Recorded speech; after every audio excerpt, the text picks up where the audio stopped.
ভাই এই যে আঙ্গুর ব্যাগ দেউন শালা সোরের বাচ্চা এই না আঙ্গুর ব্যাগ নিয়ে বইছি। এটাই তো আমার ব্যাগ।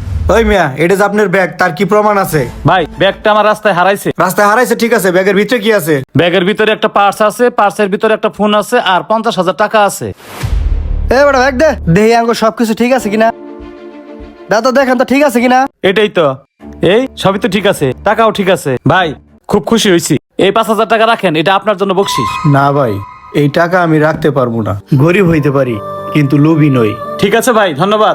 আপনার মতো মানুষ আসলে এই যুগে পাওয়া খুব মুশকিল। 5,000 টাকা হাত আছে গায়ে লাগতেছে না না। মানুষের সাথে খারাপ ব্যবহার করস কে? চল। ভাই একটু শুনবেন। আবার কি হইলো? ভাই আমাকে 1,000 টাকা ধার দিবেন, আমি আপনাকে পরে দিয়ে আসবো। দেখছেন দেখছেন দাদা টাকা 5,000 ফেরত দেয়া ভালো সাইজা আরেক নতুন দান্দামি আমি শুরু করছি এখন কাজ আই। রাখ, বিষয়টা বুঝবার দে। আপনি 1,000 টাকা দিয়ে কি করবেন? ভাই আসলে আমার আব্বা খুব অসুস্থ, কাজে বাইরে ছিলাম, কাজ করতে পারি নাই। এখন 1,000 টাকা হইলে আজকের জন্য আব্বুর লেগে ওষুধ নিতে পারতাম। দিবেন ভাই?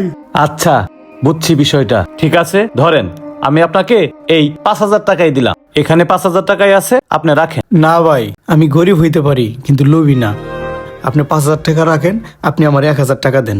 আরে ভাই, এই যুগে 1,000 টাকা তোমার কিছুই হবে না, একদিনের ওষুধও হবে না। আর এই টাকার প্রতি আমার কোনো দাবি নাই। তোমার যখন সুযোগ সুবিধা হয় তুমি আমাকে দিও, না হইলে দিও না, এখন রাখো। ওকে ভাই তাহলে এই টাকাটা কিন্তু ধার হিসাবে নিলাম, কাজ পাইলে আমি আপনার টাকা দোকানে দিয়ে আসবো মনে। দেখছেন দাদা টাকা ফেরত দিয়ে আবার টাকা নিল এন্না নতুন দান্দা এন্না কি এর বাপ অসুস্থ। তুই বেশি কথা কস, ওরে দেখলেই বোঝা যায় ওই কেমন মানুষ, তোর মতো না।